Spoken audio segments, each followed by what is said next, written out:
বছর গ্রাম অঞ্চলে আসলাম, রাস্তাঘাটে একটা মানুষের সাথে পাওয়া আমার ভাই ভাগারগুলো কোনেতে গেল।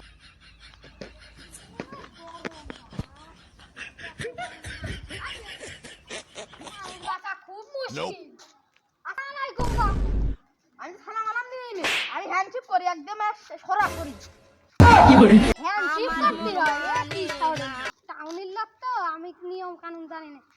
বাবু তোমার শরীর ভালো আছে? তুমি গ্রামের নতুন নতুন সেটা নতুন আছে, পুরো হাসছে তার কেমন আছে? আমি কেবল একটা হাসপাতালতে যখন সদর হইতে উঠে আসলাম মনে আছে। তোমার ফকির হাতে কোথায় যাবে?